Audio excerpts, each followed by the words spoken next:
Mayong adlaw hinigog mga makauturan. Dalayawon naton ang aton nga mahal nga Ginoo sa sinigid nga aga nga sa diin kita nakatipo naman luwat kag makatuon sang iyang mga pulong kag isa ka dako naman nga pribileyo nakapakig-upod ang inyong alagad sa malawig nga panahon nga hindi kita nakapakig-upod sa aton duha ka mga guest apang ang Ginoo naghatag sa kagayunan sa sinigid nga aga naliwan makabuylo kita sa aton nga Sabbath School lesson discussion aton gid pasalamatan ang Ginoo sa sining iyang kagayunan nga ginhatag sa aton kag sa liwan ini nga palatuntunan hinigog mga utod ginadala sa inyo sang Path Ministry. Ang Path Ministry actually makutran is an acronym. P stands for Psychology and Christian Perspective. A stands for Arts that includes education and music, and T stands for Theology that relates to our relationship with our Creator God, and H stands for Health and Home. Kag ini nga ministry mga kauturan, may ara siya nga 4 ka lambuton, kag gusto namon nga kamuman makikibahin sa paglabot sa mga lambuton sa sini nga ministry amo ang Building Psychologically Healthy Society, Developing One's Potential, Christ-Centered Lifestyle, and Making Christian Homes a Little Heaven on Earth. And this morning, mga kauturan, nalipay ko sa sinigid nga aga, nga may ara naman kita nga duha ka mga ambungan, nga mga batanon, nga aton regular guests sa sining palatuntunan. Apang sa hindi panakon, hinigug mga utod iga pakilala sila sa inyo, akon anay ginapangabay si Sir Owen sa pag dumala sa aton nga pambukas nga pagpangamuyo sa sinigid nga aga hinigog mga utod. Magapangamuyo kita. Dios namon nga labing balaan, madamo gid nga salamat Ginoo sa imo pakig-upod sa amon sa bug-os nga semana, sa pagtipig sa amon kinabuhi, sa pagbantay sa amon mga ilikuton, kag sa paghatag sa amon namay sa amon mga kinahanglanon. Yari kami karon o Dios sining adlaw nga pahuway, magatuon sang imong mga pulong, kabay pa amay nga ang imo presensya mangin kaupod namon, nga kami amay maintindihan namon kag mahimo o Dios ang imong luyag ipahimo sa amon pinaagi sa imong mga pulong sinigid nga takna. Dito na namon gid ginapangabay upod sang pagpakamaayo kag bendisyon sa amon mga viewers karon, mao ni amon ginahangyo sa ngalan ni Ginoong Hesus nga mo personal nga manluluwas. Amen. Okay, madamo gid nga salamat Sir Owen sinang matahom nga pagpangamuyo. Aton man ginatamyaw ang aton mga viewers diri sa Pilipinas maski pa sa iban nga mga pungsod nga nagapadayon sa pagsunod sa aton palatuntunan. Akong greet dira sa Canada si Sister Noemi Jacinto. So si Ma'am Tessie Penuela dira sa America sa malipayon ni adlaw nga inugpahuway kag sa aton nga mga alumni sa Central Philippine Adventist College. Good morning sa inyo tanan. Sa aton nga mga pangulo diri sa Negros Occidental Conference sa pagpanguna ni Pastor Herve Kinapan, ang aton nga presidente, Pastor Quixote, aton nga executive secretary kag si Sir Even Lorieso, sa aton mga directors, district pastors sa Negros Occidental Conference Territory. Happy Sabbath sa inyo gid nga tanan. Akon ihatag sa kay Sir Marvey ang pagpanamyaw. Ayong adlaw sa aton tanan kag salamat gid Pastor Toledo, nahidlaw gid kami sa imo kay do hindi gid kompleto no ang aton nga discussion kun wala si Pastor. So sa praise God gid nga aton nagidliwat nakaupod si Pastor Toledo. Sa madali nagapanamyaw ako sa aton nga mga kauturan sa iglesia sang Bago Pulupandan Valladolid Church nga ginapangunahan ni Pastor Alvarez, kasubong man sa aton nga mga churches diri sa Bago sa Malingin kag sa Pulang Duta. Maayong adlaw kag kabay pa mangin isa ka blessing ang inyo nga pagtuon kaupod namon kag inyo man ini i-share sa iban para man sa tuon sa aton nga mga maayo nga mga pulong nga ginahatag sa aton nga Dios. Kag subong man akong ginapanamyaw ang akon nga utod kay Kristo, akong mga best friends sila ni Brother Judah Locsin, sila ni John Salvador Legaspi nga nagatan-aw gid, and si Uncle Byron from United States of America. So thank you so much for supporting and watching the program.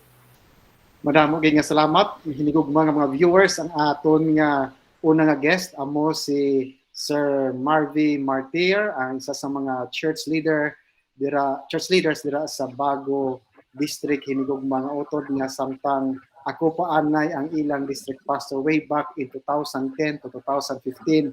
So ani ang aton nga district youth president. Ang ikaduha naton nga guest hinigugma nga utod amo si Sir Judy Luen Anghilada, ang aton nga values teacher dra sa Hill Montilla National High School. At the same time siya ang aton nga chairman sa school board sa Goshen Isday Elementary School dira sa Mambaroto. Sir, maayong aga sa imo. Mayong aga sa imo, Pastor. Welcome back. Sa malawig nga tinion, wala ka namon nakaupod pero nagakalipay kami nga ara kakaron. So amon man aton man abi-abi kag ginatamyaw dra ang aton mga kauturan sa Sipalay, sa distrito sa Sipalay District sa pagpanguna ni Pastor Jeter Canoy. Upod man sa aton mga kabyanan diri sa Negros Occidental Conference, sa aton mga kabyanan kag mga utod kay Kristo nga nagalantaw sini sa iban nga parte sang kalibutan. Akon gid ginapalabot ang mainiton nga pagtamyaw sing maayo nga adlaw nga inugpaway sa tagsa-tagsa kagabay pa ining aton nga pagtuon karon mangin isa ka pagpakamaayo sa aton tanan. Happy Sabat sa liwat sa tanan. Okay, madamo gid nga salamat sa aton mga ambungan nga mga guest nga nagpa-unlock sa sining aton nga invitasyon. Salamat gid. Sa sinigid nga aga mga kauturan samtang kita magasugod busisi kag pagtukib sang pulong sang Ginoo aton pangabayon si Sir Owen sa pagbasa sa aton pambukas nga teksto sa sinigid nga tion. Okay, para sa aton nga memory text for this week, basahon naton mga hinigugma nga mga kabyanan nga ang aton nga balasahon nga makita sa Deuteronomy kapitulo 4 bersikulo 8. Apang tugutin ninyo ako sa pagbasa, humalin sa 7. Kag ano bala dira nga dako nga pungsod nga may Dios nga tama kalapit sa ila, subong sa Ginoo nga Dios sa bisan san-o tawgo naton siya. Kay ano bala dira nga dako nga pungsod nga may mga palatukuran kag may mga pagsulundan nga tama katarong subong sinitanan nga kasuguan nga ginabutang ko sa atubangan ninyo sining adlaw. Okay, matahom nga sadsaran sa aton nga pagtuon sa sining aga hinigug mga utod. Salamat Sir Owen sa matag nga pagbasa. Diri ato nakit-an mga kauturan nga ang sekreto gali sang isa ka malig-on nga pagpangdumala kung may ara siya na in place nga ginatawag nga kasuguan. So bungman ato nina natukiban nga sa pagdumalahan sang Ginoo sa iyang makatawhan sang Israel, nakita naton nga gindumalahan niya ang ina nga pungsod kag sa iya nga pagdumala iya nga gintagaan sila sang palatukuran nga amo ang ilang guide to conduct themselves kung paano sila mangin civil nga mga katawhan sa palibot sang mga katawhan kag kapungsuran nga wala nagakahadlok sa Dios nga ilang ginaalagad. So diri aton makita-an hinigugma nga mga kauturan nga ang first 3 chapters sang book of Deuteronomy nagapahayag siya sang experience siya sang mga Israelites, whether biological fathers from Mount Horeb pakadto dito makuturan sa River Jordan nga wala pa sila makakross, and now ginreiterate ini hinigugma nga mga kauturan, ini nga narrative ginreiterate sa ila sang author nga amo ini ang posible nga magkalatabo kag we must learn aton tun-an ang mga eksperyensya sang aton mga ginikanan with their sweet and bitter experiences on how they conduct themselves na tungod sang pagtratar nila sang ginatawag nga kasuguan sang Ginoo that regulates their conduct. So their biological fathers nagkalamatay na kag they were reminded ginpahanumdom sila ni Moses tinigog mga kauturan nga if you want to live you must obey. Amoy gid ang famous nga dictum sa mga Israelites, obey and live, disobey and die. So ini nga konsepto mga kauturan dapat naton gid talupangdon because ang kasuguan sang Dios in its essence is actually the reflection of who God is. Akong suliton makuturan, ang kasuguan sang Ginoo, I'm referring to the Torah, magsiling kita Torah makuturan, it's the overall instruction of the law of God. And when we say the Ten Commandments, ang Ten Commandments is actually a reflection of who God is.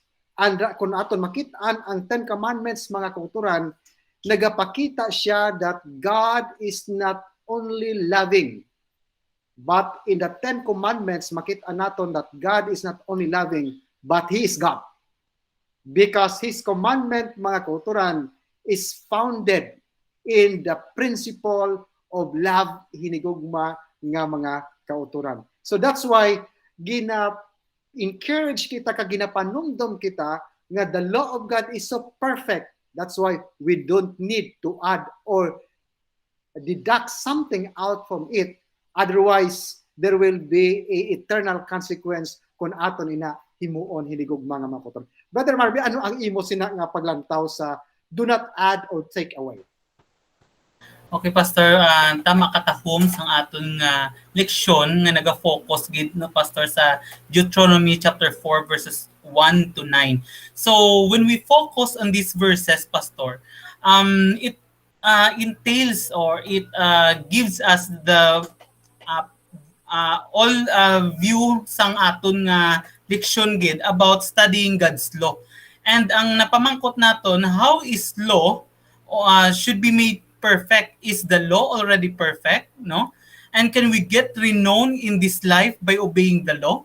So, kung maghamba kita gali Pastor that magtuon kita sang kasuguan sa Ginoo, naghatag sa aton ini sang pagpaathag kag pagpa-intindi kung nga dapat naton sundon. Kag diri sa Deuteronomy chapter 4 verse 1 to 2, ang pinaka-focal point Pastor diri is that do not add or take away, no? Amo ginada ang focus sang aton nga una nga verse sa verses 1 to 2. Nga man Pastor, we should be taking God's place if we tried to make the perfect law even more perfect by adding or removing something from it. So mo sing ganon, nga kung magdugang kita gali Pastor or magkuha kita dara, dum kita pagidya ang nangin Dios iti ang Ginoo ina naghimo aton dungangan aton kuan do pareho man kita nga gusto man naton magpaka Dios. So the propaganda during the rebellion defended that the law was imperfect, no? Amo na nga ambal ni Satanas. So changing it was urgent. So amo na ang iya nga gusto nga ginhi ang himuon halipas ang una Pastor, and Satan has induced the people of God to add new rules to the law through history. For example, isa na da Pastor ang mixing truth with pagan customs, no? Inventing new laws, establishing traditions, no? Kung makita tada subong sa iban nga mga pagtuluhan nga imbis ang Sabbath day, no Pastor, no, the fourth commandment, remember the Sabbath day to keep it holy, gin-change nila ang Sabbath day to the Lord's day, no? So dara naton makita ang pag-change gid sang layi. He even encouraged them to remove commandments like the second one, Pastor, in order to worship God through images. The people of God has suffered the consequences in every instance sa sini nga himo nila sa pagkuha kag sa pagdugang sang kun ano na ang ginbutang sang Ginoo. Pastor. Madamo gid nga salamat Brother Marvis ang imo nga maatag nga pagpatpat. Sir Owen, ano ayhan ang rason nga ang madamo sang katawhan ilagin buhinan kag ginadugang-dugangan ang ining napulo kasugo sa Ginoo nga ato nakit-an it's already perfect. Ano ayhan ang kabangdanan sini? Salamat din pastor sa imo nga pagpamangkot no. Kung ato ng tawon, I am not a law expert sa dutanon or sa batas diri sa duta. Pero kung ato lang tawon, base sa presente naton nga kinakatabo subong, ang kasuguan nga subong pwede ma-amend in the future. Ang pwede siya mabaylo, pwede siya madula, pwede siya madugangan. So diri naton makita nga ang tawo ginabuhinan kag ginadugangan nga ini base suno sa iya nga kaugalingon nga pagkakinahanglanon, no? Or it might be ginabuhinan niya to fit in sa mga bagay nga iyang ginahimo o kung ginadugangan niya to fit in man sa bagay nga luyag nga himuon o galing bangod kay may layi nga ga-restrict sa iya, therefore iyang liwaton agod ngang iyang hinimuan maano gid masangko kag ang tiko pwede mapatadlong, ang iyang sala nga hinimuan pwede mainsakto bangod kay ang layi pwede lang mano ni maliwat-liwat. So makita ta na sa presente nato nga sitwasyon karon pastor sa dalagan sang aton nga kalibutan karon, ang aton nga we have thousands of laws divided into several article and sections. Pero lantawa bala ang nagakatabo ang gahimo sina tawo nga pabag-o-bag-o nga inaila ginahimo for their own benefit para benepisyo para sa ila kag subong man sa iban man nga nagahimo sang sina nga mga layi. Madamo gid nga salamat Sir Owen sa inang matahom nimo nga pagpatpat nga imo ginatumbok ang rason nga madamo sang tawo nga buhin kag ginadugangan ang napulo ka sugo to fit in their old nature. Na ila bala nga lastful, ang ila kaugalingon na gid nga. So ini nga kun himuon ko ini kun I will keep this one, this is against my old nature, so to fit in, to justify my action, so I need to readjust sa sining napulo ka sugo, but that is totally and absolutely wrong hinigugma nga mga kauturan because the law is eternal. Ginhimo nimo Sir Owen ang comparison between law of the land kag law of God. So ato na makita niya nga ginhimo ang kasuguan sa duta just on its context. Guys niya presenting a context, this is applicable ni siya. Kay sa Biblia may ara siya duwa dira ka terms nga ang term nga eternal may duwa siya ka meaning. Eternal in a sense nga in a period of time kag time boundless or limitless, is not bounded by time, eternal. And one of these things is the law of God, gintabag siya na eternal. As long as it's there, the law of God which is founded of love, and actually ang kasuguan sa Ginoo is a reflection of His love. So mintras nga ang tao buhi, we can see that God is love and that is eternal. Hindi na siya pwede nga madula, because if we're going to distort imo sulion or imo iningat itweak ang kasuguan sang Ginoo, it will make God as arbitrary. So unreasonable na siya, hindi na siya God of wisdom nga klase sang Dios nga aton ginaalagad. But if we keep the commandments of God, not because nga gusto naton maluwas, but because we are already saved by His grace, then we can see that the law of God is already perfect and need not to be added something to be added or something to be deducted or remove a portion of it, but we need to obey it according sa iyagid nga disenyo hinigugma nga utod. Now, what happens to the people of God? Sang sila gin-distort nila ang kasuguan sang Ginoo based on history, ano nagkalatabo sa ila? Sang dira nga wala na sila magtuman sang kasuguan sang Ginoo, labi na gid sa pagtipig sang pagkabalaan sang kaminyoon. And so they adapted to what? Kung basahon naton sa Deuteronomy chapter 4 verses 3 to 4, nga they started to what? They started to worship kay Baal Peor. Si Baal Peor amo ni siya ang Dios sang mga sang mga Midian, based on archaeological findings and based sa history.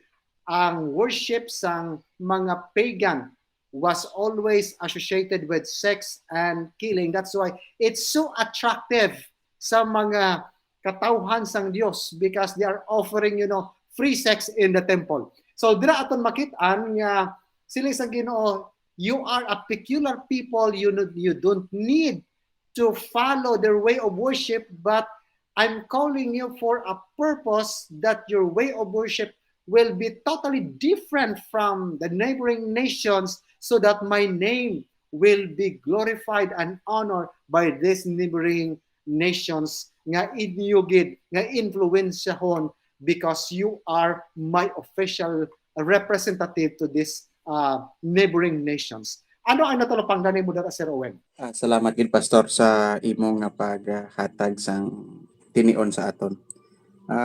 That story is found in Numbers chapter 25 from verse 1 to 15. Sang sila ara na sa lugar nga ginatawag nga Acacia Grove, sa Acacia Grove, wherein didto na nag-commit ining mga katawhan sang adultery and fornication. Diri naton makita, Pastor, nga ang first nga institution nga ginhimo sang Ginoo sa pagpanuga sining kalibutan nga amo ang kasal. Kung basahon lang naton ang history from Genesis up to this point sa libro sa Numbers, makita naton nga una gid ka ginaatake ang amoy sini nga bahin. Ang katahom nga ginhimo sang Ginoo, pero diri nahulog ang aton mga una nga mga adri nahulog ang aton nga mga kanuno-nunuan. And even sa karon, this institution of marriage is being distorted. Aton makita, hindi kita bulag, aton ini nakita. And ini siya nga bagay ginahimo gid nga kangilaran sang atubangan sang Ginoo, o kangilaran sa atubangan sang Ginoo. But then we have still, kumbaga pa, singhigayon nga makapanumbalik sa iya, kay ang iyang bugay kag ang iyang grasya bugana pa. So diri naton makita, Pastor, nga this type of sin nga against sa institution nga ginhimo sang Ginoo sa marriage, iya gid nga ginakangilaran. Kay the fact nga 24,000 were killed that day sa paghimo nila sang sini nga buluhaton. So it's a dangerous thing, to be honest.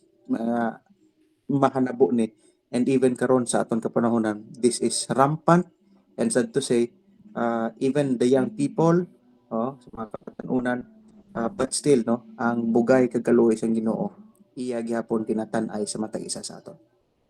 So diri aton makit-an, Sir Owen, salamat sa imong pagpatpat sa insight nimo ang history sa Baal Peor dira sa Numbers 25 nga nakit-an ni Balak nga hindi iya masulod, mapenetrate ang katawhan sang Dios. So he made a design sila nga iaton ni bala nga isidos. Anong Bisaya sang isidos?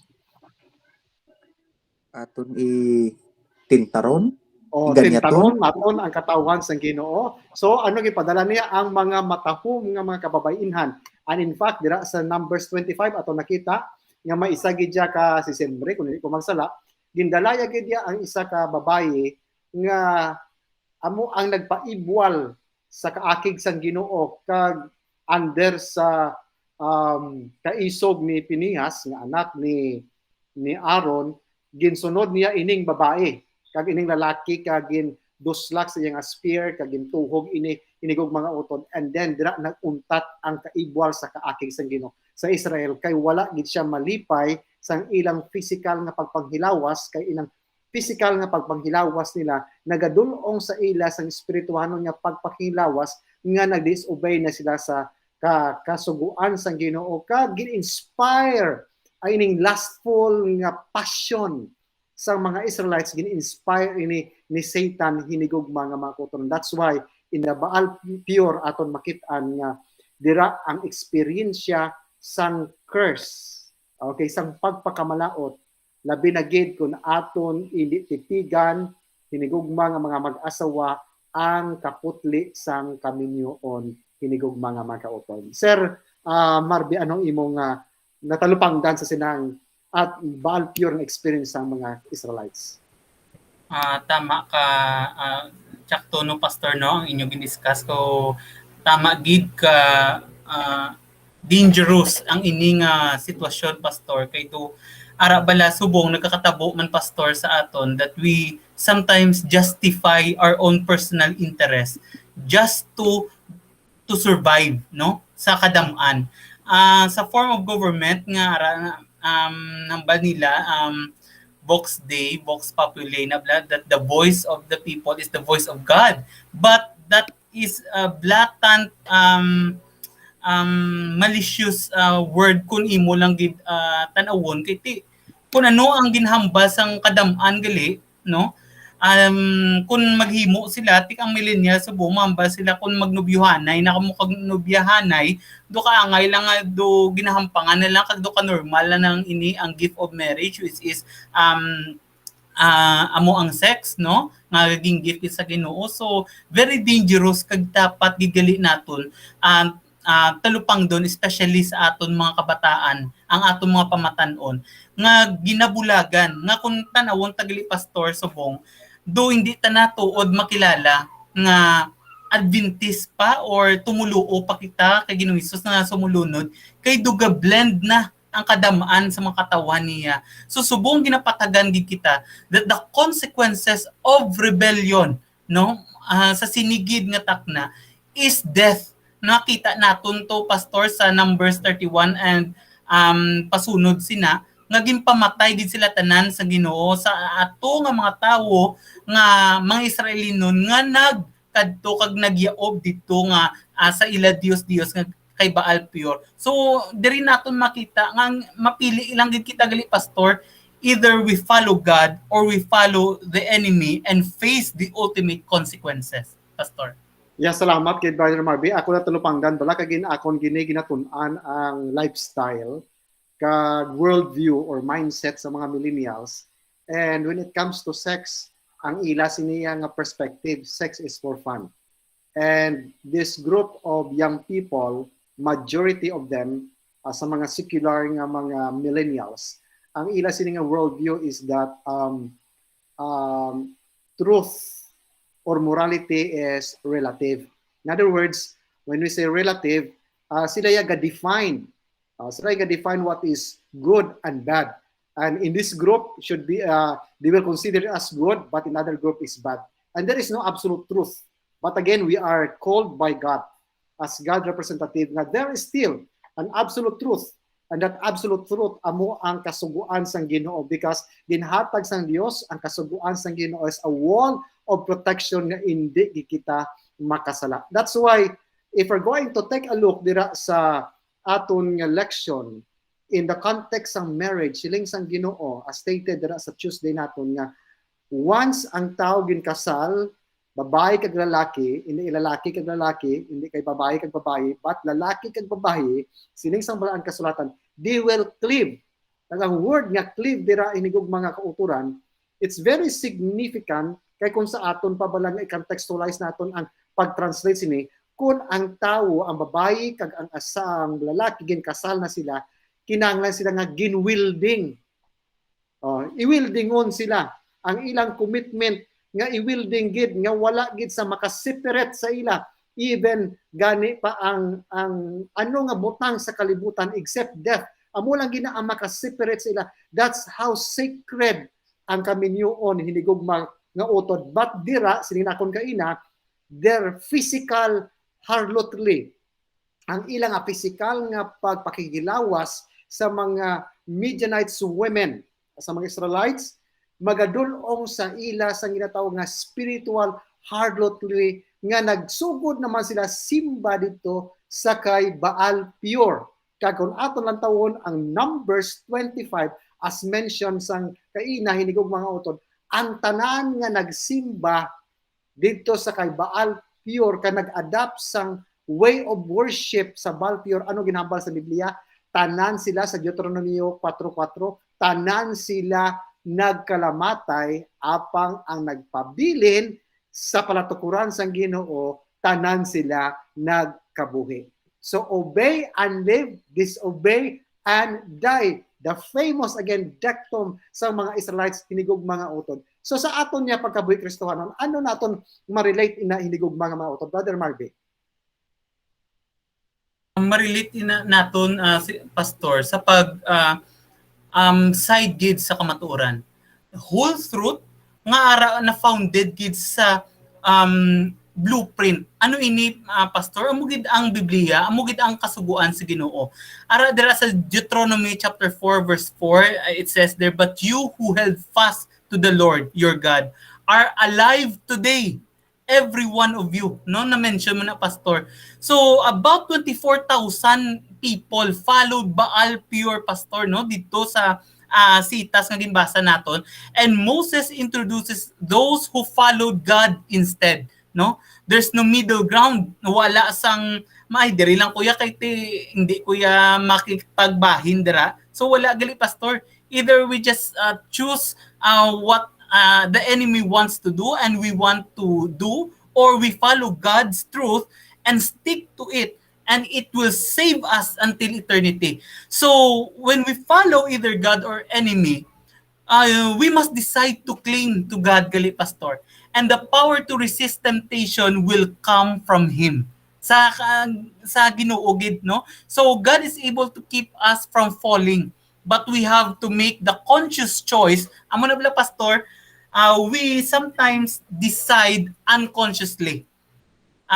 There's a difference between deciding consciously and deciding unconsciously. Arab la Pastor, nagpili ka lang kay tungod do amo lang na ang ginhambal sa imo, wala bala sa ginatawag nga discernment. Discernment is by saying that you pause for a moment and then think twice or 7 times what are the pros and cons, and be able to choose the right thing to do and live by it. So, ang ginhambal sa aton sa Ginoo is to have a conscious choice, consciousness. Ang butsing ganun, dapat mabalaan gid naton ang realidad, ang kamaturan gid, no? Then we can be assured that whatever the temptation, we can remain faithful, Pastor. Okay, madamo gid nga salamat, Brother Mabi. Sir Owen, ano ang imong natalupang dira? Dre ko Pastor ha, sa cleave to the Lord your God.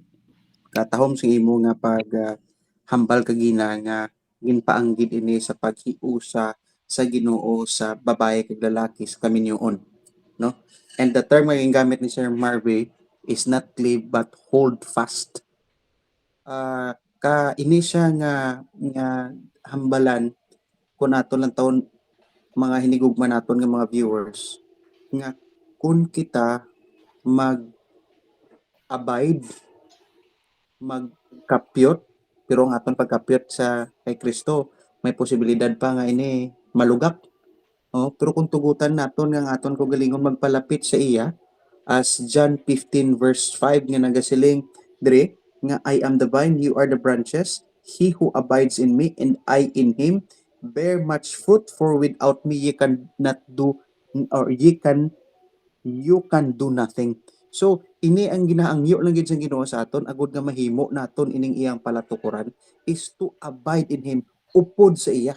Kaya ang iyang promesa in 1 Corinthians chapter 10, verse 13, karte katahom. Ang hambal diri pastor, basahon ko lang sa aton dinadlan diri, hambal diri. No temptation has overtaken you except such as is common to man, but God is faithful who will not allow you to be tempted beyond what you are able. So, ini nga mga bagay, kung kita mag-upod sa kay Ginoong Hesus sa aton Dios, ining mga pagtilaw, mga tentasyon nag-abot sa aton, ano sa balya?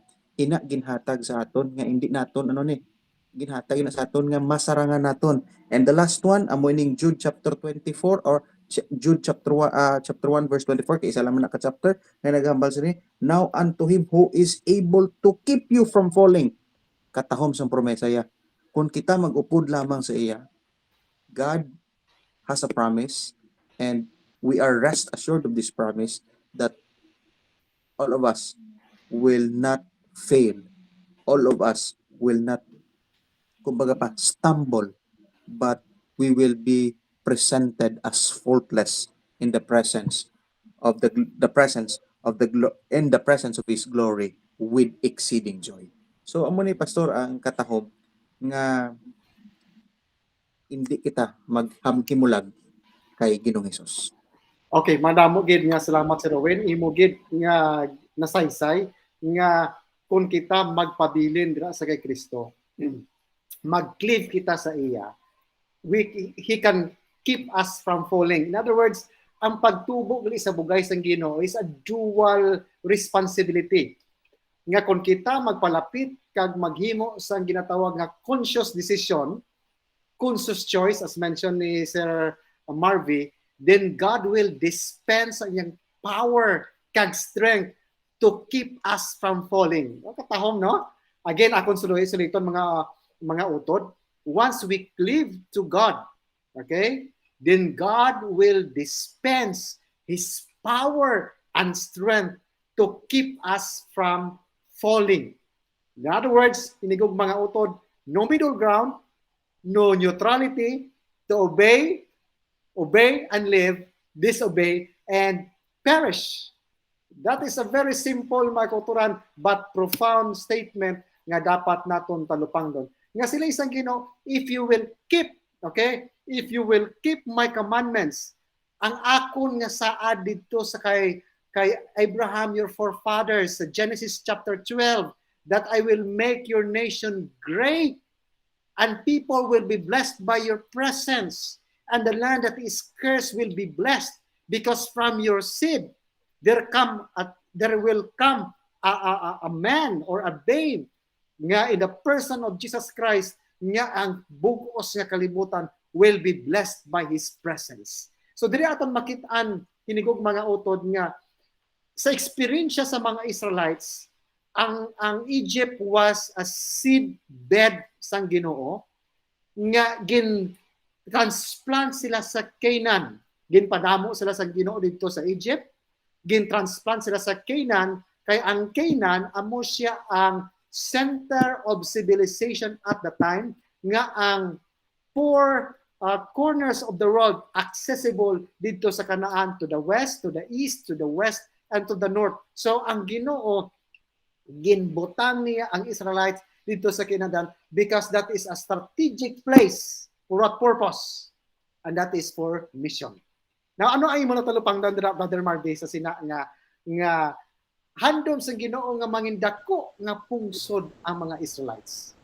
Yes, Pastor. So katahong katama sang imo nga punto that ang Israel gimbutang dira sa tunga for a mission, great commission, and that wisdom follows, Pastor. Therefore, no, ang aton tan-awon diri sa Deuteronomy chapter 4:6, no, hambal diri, no, therefore be careful to observe them, for this is your wisdom and your understanding in the sight of the peoples who will hear all these statutes and say, surely the great nation is a wise and understanding people. According to this verse, Pastor, when people say that Christians are wise and understanding people, when they hear about the laws that govern us, and they will hear about them only when keeping them and put them into practice, then amo ni makambal ta pastor that we live according to God's law, living a life consistent with our preaching, no? So the laws that govern the people of Israel were perfect. So dito nato makita wala sang blemish, wala sang higko. It is a concrete wall, a solid ground, a firm foundation. It is a stone rock which is cannot be moved. So this law of God cannot be interchanged from any other laws governed by people. That is why, Pastor, God is emphasizing that we should carry the wisdom and the understanding. When we define wisdom, Pastor, it is about maupod gini sila ang understanding mo kay ti lain man, Pastor, when we talk about knowledge versus wisdom and understanding. Kung may knowledge ka, kahibalo ka lang, no? And hasta lang dara, naibalaan mo lang na. But wisdom comes when you know, when you understand the knowledge that you get and be able to choose what to do with that correctly, not based on yourself only, but also based on the blueprint, no? Ang blueprint amo ini ang mga kasuguan sa Ginoo, and you will attain wisdom. No, we are the salt of the earth. Ara dira, Pastor, sa Matthew chapter 5 verse 13 to 16. So let us shine by giving daily testimony. So that is why wisdom is different from knowledge. Kaya ti mambal ang subo nga panag-on, Pastor, kung ano ang nahambal nga ihibalon nimo, damo fact check mo, mambal ka, Pastor, nga ay din fact check na siya sang isaman ka institusyon. Ang diri nga fact check lain man sa isa ka fact check. So ginatan-aw naton din ang source kundi nagalin. And these sources are different from the others. Yet what is the root source of this? So dito kita gali, Pastor, sa blueprint. That's why wisdom comes first and understanding should be combined together for the people of God to understand and not to be swayed away from this malicious contempt of Satan which destroys the seed of Abraham. Sa pinakasugod-sugod gid, Pastor, hambal ni Mrs. Ellen White nga halin pagid nga gusto i-destroy ang promise ni Ginoong Hesus kay Abraham that Abraham will be the father of the nation, will carry the gospel. Gusto yun i-destroy. Yet because we believe and we know for sure nga ang Israel is a great nation and we are all Israelites in this modern day, then we should carry this wisdom and understanding, Pastor. All right, madamo gid nga salamat. So aton dira matalupangdan mga kauturan nga as a church we exist not for salvation, but as a church, Seventh-day Adventist Church, we exist for a mission. So dira aton makitaan mga kauturan, a man must have purpose to do right, that is conscious choice before he does the right thing. So amo ni nga aton makitaan nga if we can only have wisdom, asakto na Brother Marvin ginambal nimo nga is wisdom is actually the application of knowledge. And I think this is very important that they were called by God based on your experience, based on the experience of your fathers. Now I'm calling you to what? I'm calling you to be a missionary in this pagan world, okay? And because of that, you need to have that wisdom and understanding, and you can only have that wisdom and understanding by keeping my statutes and by knowing, understanding that there is a corresponding consequences sa paglapas ninyo sang kasuguan, because their disobedience to the law is the kay ginapanondom kita nga ang pagkamatinumano naton sa kasuguan sa Ginoo is the source of our prosperity. And it's very clear in panumdum sa ni Moses dira sa katapusan nga banda sang libro sang Deuteronomio, dira sa Deuteronomy chapter 28 verse 13, nga siling sang Ginoo, I want you to be the head, not the tail. I want you that other nation will borrow from you, not you will borrow from them. So ina mga kauturan, that is wisdom. And in fact, haling hambal ni David siya mga kauturan. Sila nga, akon ginatitigan ang kasuguan nimo sa akon tagipusoon, agod nga hindi ako makasala batok sa imo. So, kita makaklaro, Salmos 119, versikulo 11, kung hindi ko masala, I keep your words in my heart so that I cannot sin against you. This is wisdom. Sa aton mga estudyante, if you want to be above average, an experience of Pastor Mark Finley, nga before, sa wala pa ko nag-memorize ang pulong sa Ginoo, my grades were average. But when I commit the Word of God in my mind, I memorize the Word of God, I become more than average. My grades become A's. And you know, kay Dr. Pilayo, ang top notcher sa medical board examination 2 years ago, ang yung secret is the Word of God. Where he gets the wisdom and understanding, it's not from the secular world, but from the Word of God. So if you want to settle your minds in the truth, mga kauturan, there is an absolute truth. And that absolute truth, makita natin sa balaan kasulatan that provides wisdom and understanding. Brother Owen, ano ang imo take away sa atong leksyon sa sinigid nga semana? Okay. Salamat gid Pastor no. Since ako lang niya because our lesson is all about what nation is there so great.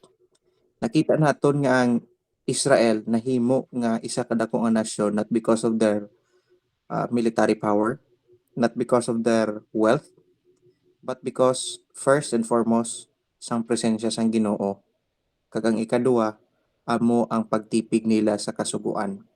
Sa aton man mga inigugma, naton nga mga kauturan kag mga nagalantaw man diri,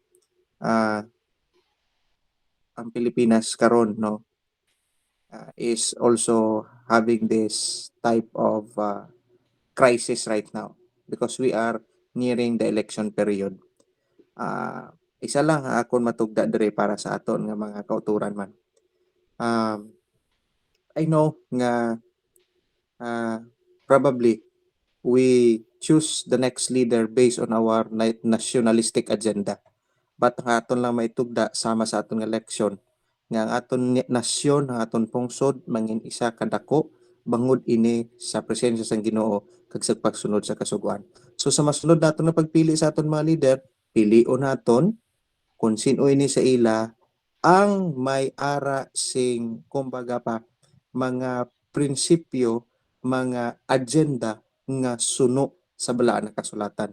And for sure nga wala gyud man sa perpekto nga leader, pero wala gyud man sa perpekto nga nasyon. But then if sa pagpangamuyo kag sa pagsunod sa pulong sa Ginoo, I know nga magiyaan kita kung ano ang aton pagapilion nga eksakto. Madamo gid nga salamat, Sir Owen. Brother Marvy, ang imong takeaway sa atong election? Pastor, thank you. My takeaway is that the purpose of God to seek to accomplish, Pastor, halin pa sa gisuguran sa abot nila kag paghalin nila sa Egypt, amo gyapon nga justice, nga love and care nga ginapakita sa Ginoo. And if the church only would accept the truth and follow and exemplify the law of God, it will be as an assurance to all the people nga iban man nga mga lahi kag wala pa sa kamatuoran that the truth and the love of God will be shared to all. And that is why Pastor, I leave our brethren with the verse in 1 Thessalonians chapter 5 verse 21. It says, "Test all things and hold fast to what is good." Pastor. Madamo gid nga salamat, hinigugma nga utod. Ang aton leksyon tama gid ka importante nga naghatag sa aton sang ideya kung paano kita manginbantugan. Ang pagabantugan mga kauturan sa isa ka tawo hindi nasandig sa iyang manggad, hindi nasandig sa iyang power nga ara sa iya, apang ang matugtuod mga kauturan nga pagkadako sa tubangan sa Ginoo on anuman ang atong pakigirelasyon sa aton nga hinigugma nga Dios. Not by might, nor by power, but by the Spirit of the Lord. Obey and live. Disobey and perish. Kabay kung tani hinigog mga utod, may nasaghaw kita nga mga prinsipyo sa aton nga leksyon sa sini nga semana nga makatabang sa aton pagkabuhi Kristohan ng mga napiit pagidira sa iya. Akon pangabayon Sir Marby sa pagtakop sa sini nga aton nga pagtuon sa isa ka pagpangamuyo. Mga muyo kita, labing gamahanan namon nga may Dios namon makagagahom tag-iya sa amon hulang mga kabuhi. Dako gid ang among pagpasalamat sa mga pulong kag mga pagtulun-an nga imo ginhatag sa amon. Kabay pa amay, ikaw gid maghatag sa amon sang imo langitnon nga kaalam, kusog, kabakod, paghangop nga ini nga mga leksyon kag ang kaimportansya sang imo nga layi nga amo ang napulo kasugo mangin parte sa among pang-adlaw-adlaw nga kabuhi nga kami mangin gamhanan sa bug-os nga kalibutan sa imo nga pagiya kag magahimo sa mga butang nga makapalipay sa imo kag makatabang kag makahatag sa pag-alibyo sa mga problema diri sa amon mga katawan. Ini tanan amo ginatugyan na pasalamatan sa pangalan ni Ginoong Hesus. Amen.